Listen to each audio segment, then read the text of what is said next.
Hello students, welcome back to the BSc First Sem Basic English course. I am Dr. Vidya Patil, serving as Assistant Professor of English at Government First Grade Women's College, Bidar. In today's video, we'll be discussing about the first lesson of your syllabus, that is Women's Education in India. In this lesson, we will try to understand what is the status of women's education in India, what are the problems being faced in this sphere, and what are the possible solutions. The writer in this lesson tries to explain how the role of women has been changing continuously, and as a result, our approach towards education of women also needs a drastic change. So come on students, let us now try to read and understand this lesson. So students, as I've already told you, the first lesson prescribed for you is Women's Education in India. This lesson is authored by Bal Subramaniam PS. In this lesson, the writer is telling us about how education is very important for a society. The development of a society can be judged by the level of education of its people. Education is an important catalyst for social upliftment. That is, in order for any society to develop, it needs to educate its people. According to the 2001 census, the literacy rate in India was 65%. If you look at the pie chart, which is there on your screen, you can see that the literacy rate of men was 75.85%, whereas for women it was just a meager 54%. This shows that girls have still not been able to get the same or equal literacy rate as men. And that is one of the major reasons why women still have to face so many problems and have to undergo so much of suffering.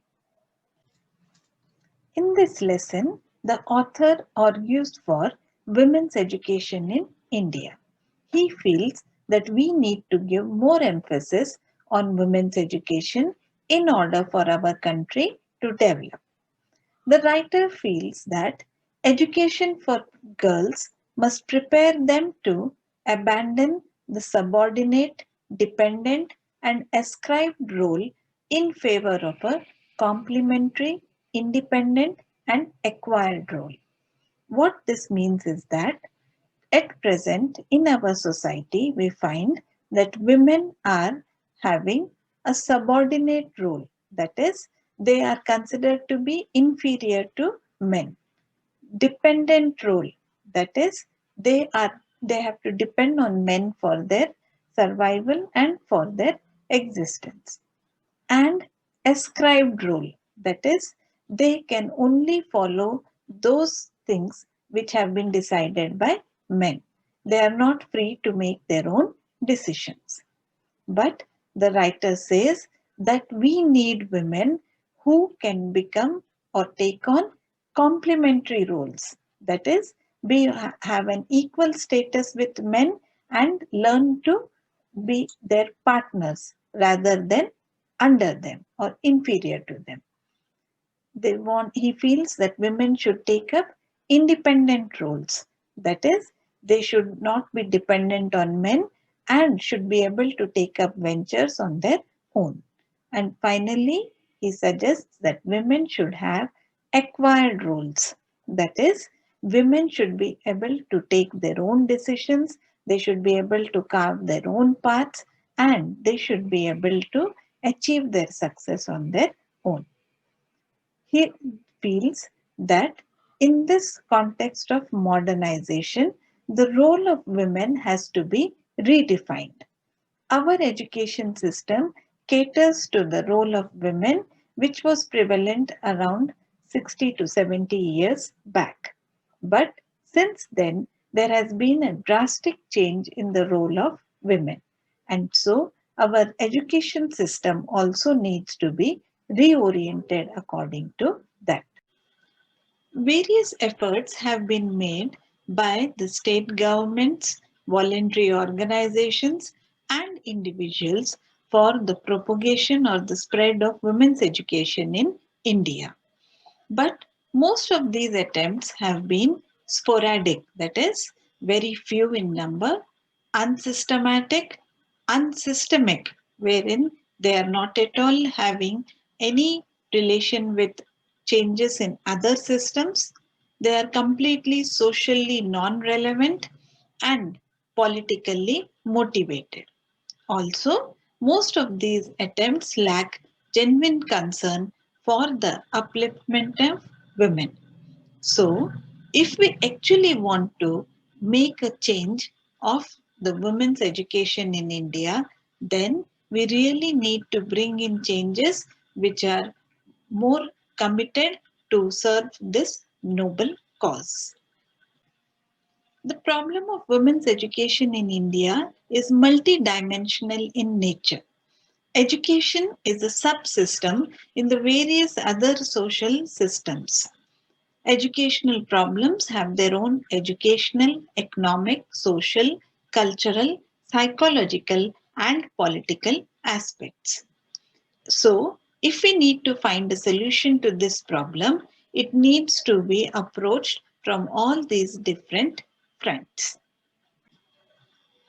Education to be fruitful should be relevant, adequate, and appropriate. At present, we have a general education for 10 years, which prepares boys and girls for the other aspects of life. But all of us have seen that women's roles in all these other aspects of life has been changing tremendously. This will have an impact on the educational system.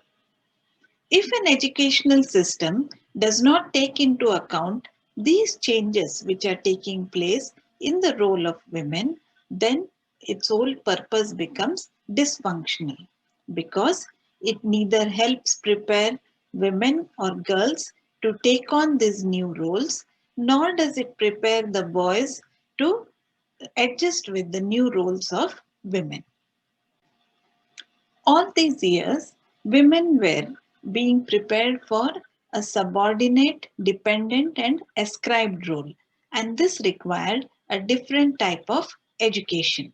But today's woman needs to be prepared for a complementary, independent, and acquired role. And for this, they require a liberal and creative type of education.